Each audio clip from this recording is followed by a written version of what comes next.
Given the unusual nature of this year, is this the election you were referring to? Yes, this is the beginning of great changes upon your planet. Over the next several years, different things will be introduced to your society that will accelerate the changes you are now beginning to see with this election cycle. I'm from Israel. I've been reading, writing, and working for the Knowledge Book by Mevlana for years, with the mission of connecting humanity, bringing peace to the world, and preparing ourselves for open contact. Is this the right thing to do? Do we need peace before we can contact ETs? What can we do to enhance peace and speed up the process for peace in the Middle East? Yes, peace is very important for contact with extraterrestrial beings. The idea, again, is that in that area, the entire concept of victimization, the entire concept of avenging wrongs must be abandoned, and real communication must be installed in order for peace to occur in that area. Not only communication with each other, but communication within the self, and letting go of fear based beliefs and the idea of holding on to victimization, which causes the idea of retribution to be an endless cycle. Is there anything that we can do, people who aren't in that location, to help with that process?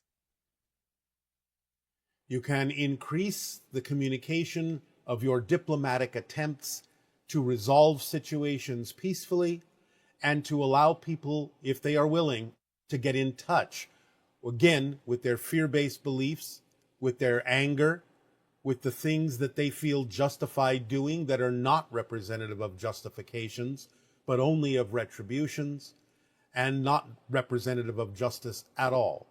The idea must be that whatever communications can occur to help people get in touch with themselves, to let go of victimization, will be of great benefit to the area. Connection, community, communication. Thank you. You mentioned that the female form is an upgrade from the male form. In a general sense, if women are uplifted in high positions of government and leadership in our world, is this a reflection that we have upgraded our entire collective and are potentially closer to being ready for open contact? Yes.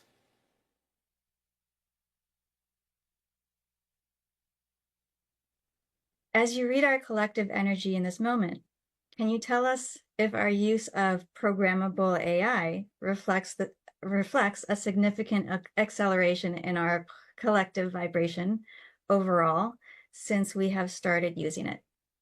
Yes. It sounds like we are on the right track. Yes. Is there a place on this planet less affected by modern pollution, such as nuclear plants, mining, gas pipelines, and aerial pesticide spraying? Or is the global climate such that there's no escape from these challenges? Alternatively, are we as species becoming less affected by these issues? There is no place that is not affected by the pollution on your planet.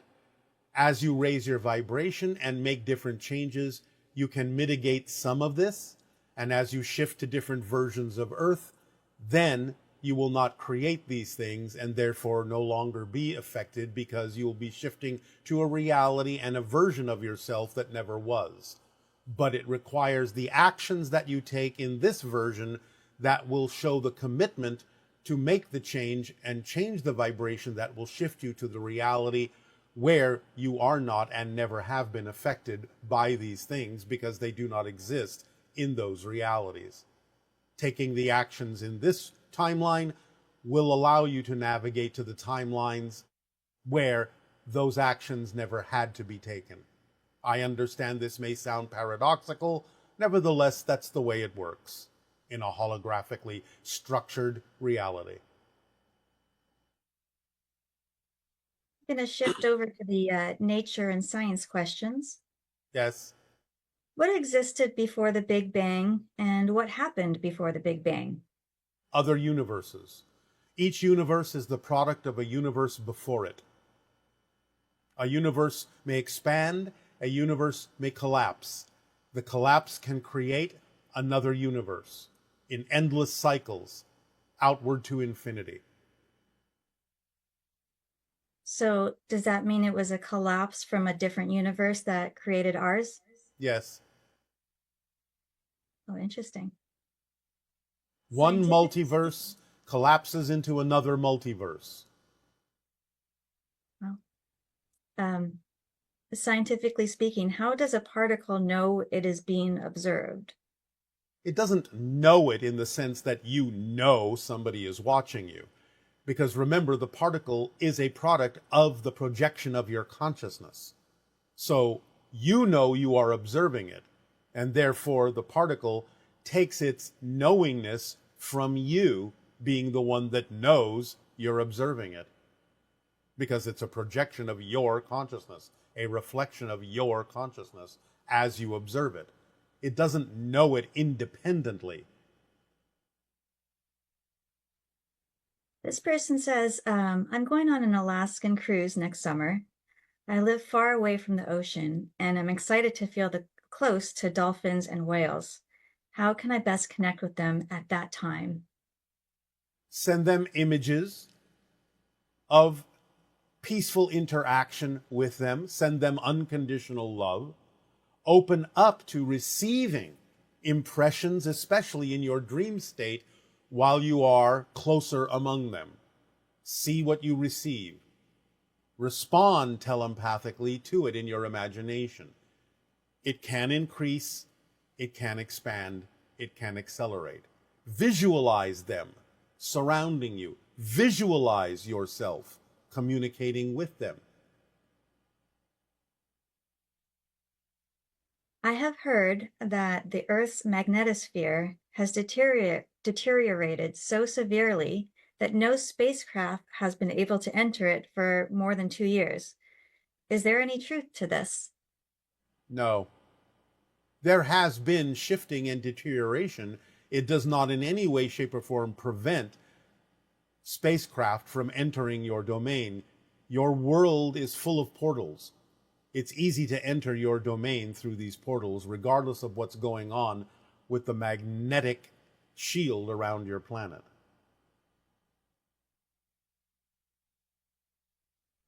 Have you personally met the entity known as Jesus Christ or Yeshua ben Joseph? If so, what was your experience like? What role does he play on Earth, and what role will he play in our future, and including the distant future? As already mentioned some time ago, we interact with the collective consciousness of your world, which you can refer to as either the Christ consciousness, the Buddha nature, the Krishna spirit, or by many other terminologies. It is an interaction not so much exactly with the personality you understand as Yeshua, but with the greater being of which Yeshua is a part, because we require permission to interact with your collective consciousness. So we do not intervene in your society in a way that does not in any way, shape, or form violate your free will choices of what direction you are evolving into. So we interact with it all the time, and it is no different for us to interact with the collective consciousness of your planet, represented by the idea for some of Yeshua or Christ consciousness, than it is for us to interact with our own collective consciousness, which is referred to as Shah. Can you tell us more about Shah? It is the representation of our collective consciousness of the Sasani people, that which we had described as the awakening over a 3-day period that allowed us to all become telepathic with one another. So does that mean that Yeshua is unique to Earth? Yes, there are similarities to different collectives that exist in other civilizations, but the particular personalization you know as Yeshua is unique to Earth. You've mentioned that in addition to your civilization, there are six other hybrid races containing human DNA, with Earth becoming one of them. Earth is becoming the sixth. There are 5 other hybrid races. If you want to include the hybrid children, you could say that is also a sixth. But there are 5 basic hybrid races, and Earth is becoming the sixth hybrid race. That is what will be helped by the Shalanaya, by the hybrid children, in mixing with humanity to become the sixth hybrid race. Alliance Social Experiment Step 6, which is titled Gatherings. The idea now in Step 6 is connected to what you have already called CE5s, Close Encounters of the Fifth Kind, where you gather together with other like-minded individuals to create communication, connection, and contact from humans up to ETs to do several things that can grab, as you say, the attention of UFOs passing by, to ask them to stop or to show themselves or to demonstrate that they are something different than your airplanes, than your satellites. By maneuvering in certain ways, you know that you do not generally have the technology to exhibit. So these gatherings can be either that you find individuals and groups that are already doing this in certain areas on your planet and you can join them, or using your own creative imagination to create such a gathering, to pull together people, initiating a gathering of your own and demonstrating through the flashing of lights. Do not use lasers. The flashing of regular lights in patterns, the idea of meditations, reaching out telepathically to ships passing by, to ask them with respect to stop, to show themselves to you, to demonstrate unusual maneuvers, to begin the contact process from your side as well as from our side, to start learning how to initiate the idea of the invitation to create communion, connection, contact, community between humans on Earth and your galactic family. So gatherings are important. Find a place. Generally speaking, it is best if it is somewhat remote. We have before talked about certain areas on your planet, such as Joshua Tree, as being more conducive to receiving interaction from UFOs, UAPs, from our ships, whatever you wish to call them, doesn't matter to us. But putting these gatherings together not only builds connection between humans on Earth and ETs, but also connections between the humans themselves with each other, to create communities of similar vibration, to get you all into a similar frequency, to be willing to be open to contact, which is not so very far away. So this is an acceleration, an opportunity with the changing frequencies that now exist on your planet to choose to navigate in the direction of the versions of the parallel reality Earths that will experience contact in the not so distant future. In just a few years, it will begin. But this will help accelerate, unify, bond within a similar frequency many humans on your planet, if you will be willing to undertake the joining of groups that are doing this or creating your own groups.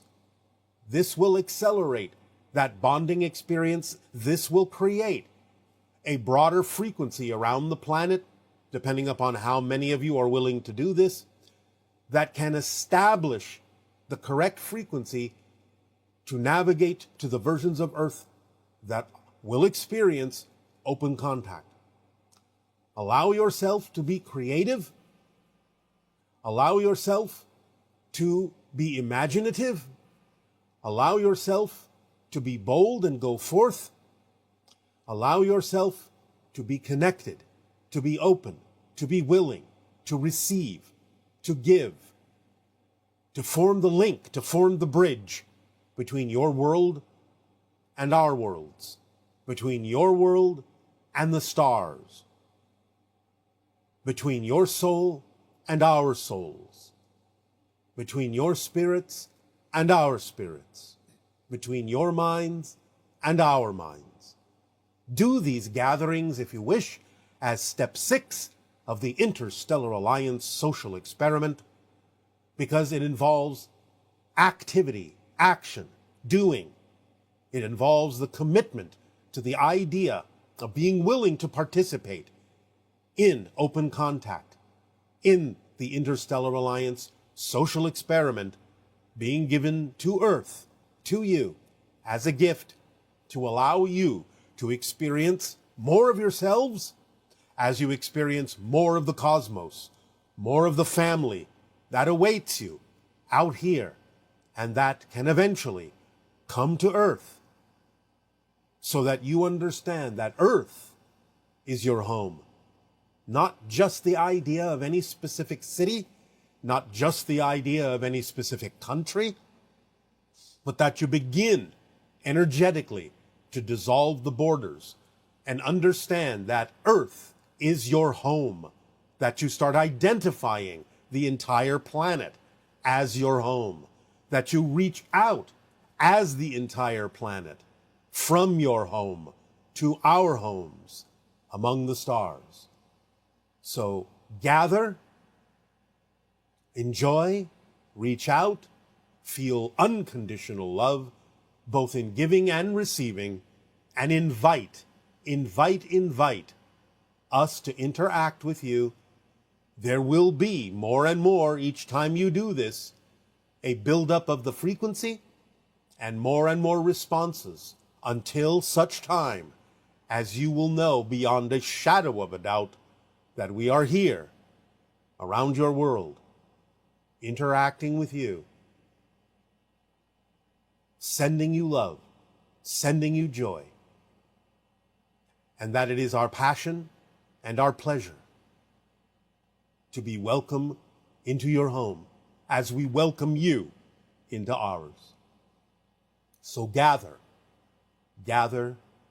and gather together. We thank you for allowing us to share step 6 of the Interstellar Alliance social experiment, and we thank you for your willingness to be of service to humanity and to the cosmos in this way, by your participation. In return for the gift you have given us in allowing us to experience all of you, I ask, as usual, now, in what way may we continue to be of service to you? Please begin with your dialogues and your questions, if you wish. About, firstly, you've spoken about your civilization and how you're moving from 4th to 5th as we synchronistically move from 3rd to 4th. Yes. And you said that it was a different octave of consciousness altogether. So I'm interested to know more about that, if you can explain more about that and what methods you're using to navigate through that. Well, again, the idea of moving into 5th density, which is also the same thing as 5th dimension, means you're going from physicality to non-physicality entirely. That's what we mean by a different octave. That's a euphemism to simply underscore the idea that you're going from a state of being that has some degree of physicality to it to a state of being that does not have physicality in the way that you're used to experiencing it. Does that make sense? Yeah. And does it feel like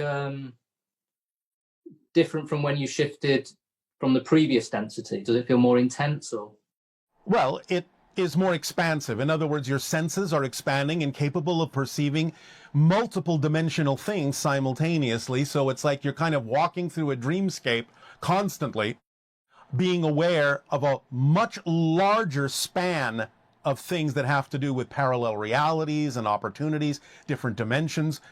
These things become the normal way that you perceive reality, overlapping with multiple realities, multiple opportunities and options, multiple pathways simultaneously, rather than the idea of a singular path that illuminates only what is germane for your physical personality. So in the non-physical realm, you begin to also combine with the idea of your identity other aspects of yourself on a greater level and tap into multiple parallel opportunities and choices and synchronicities that are representative of your greater being, your more expanded consciousness. You mean like the oversoul? Well, you don't necessarily have to go that far right away, but similar to that idea on a lower level. Okay, but we're only, in terms of parallel realities, we're only ever ourselves, and we're just always making connections. Is that right? We're only sort of one soul. Yes, you as a physical persona have a singular soul. So I can never be any of these other parallel versions. You aren't. They are themselves. You can only, in a sense, be them if when you say you or me, you are talking about the oversoul level. Yes. So if you're saying I, as the oversoul, am all of these different entities and individuals, then yes, that's more precise. But you as a single individual personality, no, that's an extension of an oversoul, and therefore it is a singular expression. From the soul perspective, I've got one soul, and all those parallel versions have their own soul. Correct. Right. Okay, thank you for that. Right, I've got a question for you here. So I want you to imagine now that you're human and you're on Earth now. I don't have to imagine it. Remember that in the classical way of looking at things, the channel is one of what you call my past selves. That's true. I just mean kind of from where you are right now, as you as an individual. So if you were speaking to an extraterrestrial now, the way we are to you, yes, from Earth, what question would you ask if you only had one question that you could ask? How can I be more myself?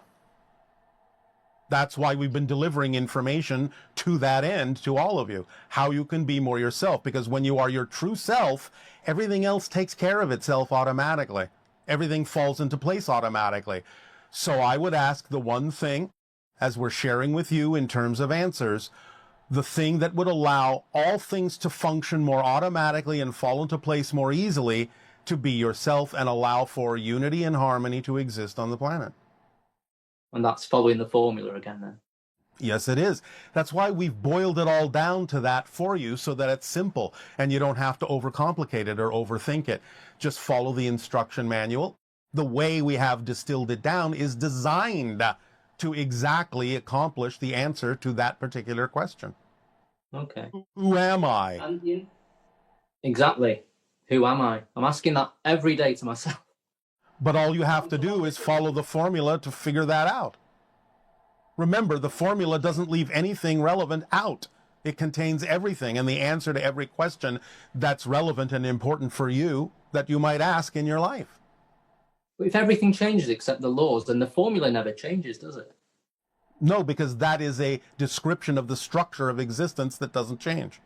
It's how you use it that changes. It's your relationship to it that changes. It's your experience of it that changes. Your perspective of it that changes. But the thing itself, the structure itself, is the structure of existence, and that doesn't change. Okay. You mentioned that... It doesn't change. Perhaps this will clarify it for you. It doesn't change because in and of itself, it's timeless. It just is in the now, completely and utterly. Doesn't experience the idea of time. Time is within it. It's not subject to time. Time is subject to it. That's why it is what it is and never changes, because you need the experience of time in order to have the experience of change. And it's beyond time. Logical. Yes. So, you mentioned the Uber civilization around Bernard's star, that we would one day become first contactees for them. I just wonder what challenges and innovations they're going through right now, from where they are, from your perspective, that you can see.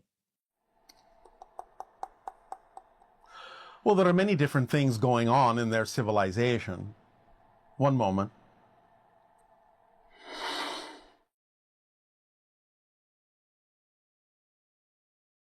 Of course, one of the things that's most relevant is they are having discussions in many different circles about the possibility of life among the stars. It is something that many of them have been considering for a little while, and they have been using whatever simple technology they have to speculate, similarly to what Earth has been going through, as to whether or not there is life among the stars. So it's one of the things they are discussing. Okay. And do they feel that it's possible? Do they feel that they're going to get there? Or do they have doubts the way we do? Some of them have doubts about it, yes. And they're not human, I take it? They're humanoid, but they're not human. Okay, so they've got some of our genetics. Yes. Okay. And what other genetics are they made of? Do they have? There is no reference point I can give you for that exactly, other than the fact that they're not too dissimilar from you, and therefore they obviously share some genetics with you, but some of the other things that are combined in that are not exactly the same and are not familiar to you in any way I can describe. And, in terms of synchronicity, the number 55 has followed me around since I was All right. 15, every 7-8 times a day. Yeah. And I used to think it was a bad thing, and then I realized it was actually guiding me in a good thing. Well, that's the use of synchronistic numbers. Sometimes they'll act as road markers to let you know that at that moment you're in the proper state to be yourself and act from that state. It's like saying I'm seeing a road sign that tells me I'm on the right path and I'm in the correct vibration for myself at this particular moment. For you, the idea of 55 is like the number of double humanity. Right. Okay. That makes sense. Great. Well, thank you, Bashar. It's been a pleasure as always, and have a good day. And you as well. It is our passion and our pleasure to interact with you. Good day. Shiva. Aveo.